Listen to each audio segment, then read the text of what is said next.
You check your phone, not because it rang, not because someone sent a message, but because a few quiet seconds appeared in your day and your hand moved almost automatically. Why? It feels normal. It feels harmless. Yet, hidden inside that tiny movement is a story that stretches back thousands of generations through villages, campfires, migrations, and survival struggles that shaped the human mind long before screens existed. The real answer is far stranger. You live in the most connected period in human history. You can send a message across the planet in seconds. You can see faces, hear voices, and access more information than entire civilizations once possessed. Yet many people report feeling more isolated than ever before. How can both things be true? The puzzle has fascinated psychologists for decades. Researchers have measured loneliness in cities, suburbs, universities, and workplaces. The pattern keeps appearing. Connection and loneliness are not opposites in the simple way they seem. You can be physically alone without feeling lonely. You can stand in a crowded room and feel completely disconnected. What your brain is searching for is something more specific, something older, something your ancestors depended on for survival. For most of human history, being separated from other people was dangerous. A lone human was vulnerable. Predators were stronger. The environment was harsher. Finding food was harder. Protection depended on the group. Your ancestors survived because they belonged somewhere, not occasionally, constantly. Anthropologists studying hunter-gatherer societies have found that daily life revolved around ongoing social contact, shared work, shared meals, shared stories, and shared responsibilities. Very little happened alone. Even moments of rest often happened in the presence of other people. Your brain evolved in that environment. It learned a simple lesson. Belonging keeps you alive. Isolation is a threat. That lesson became deeply embedded, so deeply that loneliness functions almost like physical pain. The psychologist John Cacioppo spent years studying loneliness and its effects on the mind. His research suggested that loneliness is not simply an emotion, it is a biological signal. Much like hunger tells you to seek food, loneliness pushes you towards social connection. The feeling exists for a reason. It evolved because it helped human beings survive. Imagine touching a hot stove. Pain appears immediately. The pain is unpleasant, but its purpose is useful. It protects you. Loneliness may work in a surprisingly similar way. The discomfort is not the malfunction. The discomfort is the message. But something unusual happened during the last few centuries. Human life changed faster than human psychology. Cities expanded, technology accelerated, work became specialized, communities became more mobile. The social world your brain expects and the social world you experience began drifting apart. The difference is subtle at first. Your ancestors often knew the same people for years, sometimes for entire lifetimes. Relationships were layered. The person who helped gather food might also help raise children, share stories, solve conflicts, and provide protection. Modern relationships are often divided into separate categories: co-workers, neighbors, classmates, online friends, professional contacts. Each connection can be valuable, but many serve narrower roles than relationships once did. Your brain still searches for depth. It still searches for belonging. It still searches for certainty. That search helps explain a famous experiment. In the 1950s, psychologist Solomon Asch conducted a series of studies on social conformity. Participants entered a room and compared line lengths. The task was easy. The correct answer was obvious. Yet when everyone else in the room intentionally gave the wrong answer, many participants followed the group instead of trusting their own eyes. Why? Because belonging matters. Because disagreement can feel risky. Because the human mind constantly monitors social acceptance. The experiment revealed something remarkable. People do not merely observe social reality, they participate in it. The opinions of others shape perception itself. That tendency helped ancient humans remain connected to their groups. Today it still influences behavior in ways you may barely notice. You check reactions, you read comments, you monitor approval, you compare yourself to strangers, You adjust your behavior, not because you are weak, because your brain evolved inside social networks long before digital networks existed. Now consider another strange finding. Researchers have repeatedly discovered that loneliness changes attention.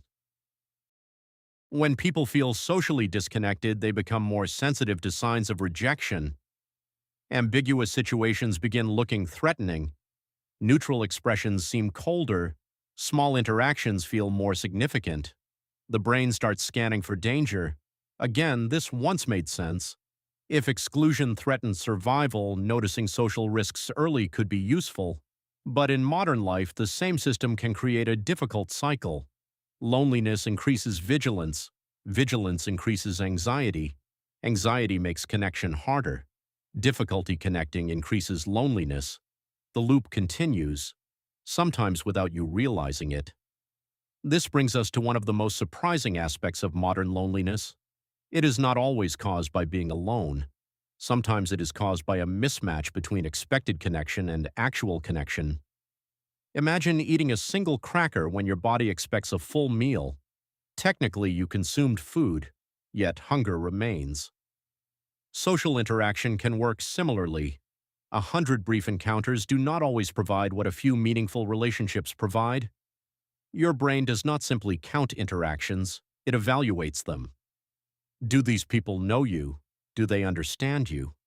Would they help you when life becomes difficult? Would you help them? Those questions matter more than raw numbers. The Harvard study of adult development, one of the longest-running studies ever conducted, reached a conclusion that sounds almost too simple. Strong relationships matter enormously for long-term well-being.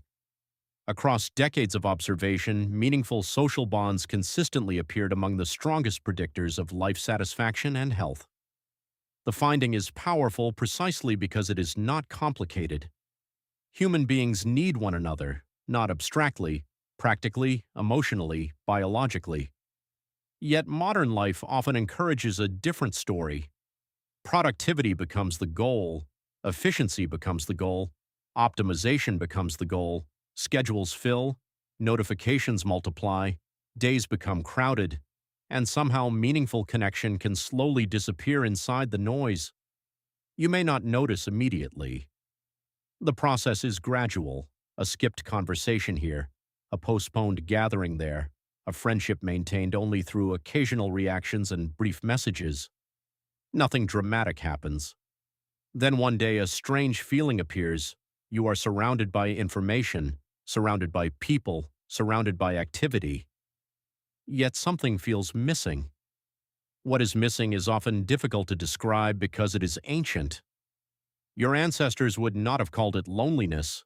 They would simply have recognized an absence of belonging, an absence of shared experience, an absence of mutual dependence. For thousands of years, people needed one another in visible ways. Someone built shelter, someone gathered food, someone watched for danger, someone carried knowledge. Everyone mattered. Modern life reduced many forms of dependence. That achievement brought enormous benefits: longer lives, greater freedom, greater mobility, more opportunity. Yet every gain creates trade-offs. When survival becomes more individual, social bonds can become easier to neglect. Your brain, however, never received the update. It still expects connection, it still expects recognition, it still expects community. This is where another researcher enters the story. Robin Dunbar became known for exploring the relationship between social groups and human cognition. His work suggested that humans may have practical limits on the number of stable relationships they can maintain. The exact number is debated. The larger point is not. Human connection requires attention, time matters, presence matters. Relationships cannot expand infinitely without changing their character. That insight creates an interesting paradox. Modern technology allows contact with thousands of people. Human psychology remains optimized for something much smaller. Your ancestors did not wake up wondering what hundreds of distant acquaintances thought about them. They worried about the people around the fire, the people they would see tomorrow, the people who knew their stories, the people who would notice if they disappeared. Perhaps that explains why certain moments feel unusually meaningful: a long conversation, a shared meal, a friend who remembers something you mentioned months ago, a neighbor who checks on you. These experiences feel small, yet they activate expectations that were built over countless generations. They remind your brain that you belong somewhere. The loneliness experiment that explains modern life is larger than any laboratory study. It has been running all around you for decades, maybe longer. The experiment asks a simple question: what happens when a species designed for deep social connection enters a world optimized for speed, mobility, and constant stimulation? The answer is still unfolding. Some people adapt well, some struggle. Most experience a mixture of both. You gain opportunities your ancestors could never imagine. You lose forms of connection they would have considered normal. Neither reality cancels the other. Both exist simultaneously. The challenge is recognizing what your brain actually needs, not what attracts attention, not what fills time, not what creates the appearance of connection, what creates genuine belonging. The distinction matters. Because loneliness is not evidence that something is wrong with you. It may be evidence that an ancient signal is doing exactly what it evolved to do: calling your attention toward connection, reminding you that human beings were never designed to navigate life entirely alone. The signal can be uncomfortable, sometimes intensely uncomfortable, yet understanding it changes the story. The feeling becomes less mysterious, less personal, less like a failure, more like information. Information from a mind shaped by thousands of generations. Information from ancestors who survived together rather than separately. Information from a brain that still measures safety partly through relationships. So the next time you check your phone during a quiet moment, pause for a second. Notice the impulse. Notice what you might actually be searching for. Maybe it is information, maybe it is entertainment, or maybe beneath both of those things there is a deeper desire that has traveled through human history unchanged. The desire to feel seen, the desire to feel understood, the desire to know that somewhere among other people you belong. You check your phone because a few quiet seconds appeared in your day. But the story hidden inside that moment was never really about the phone at all.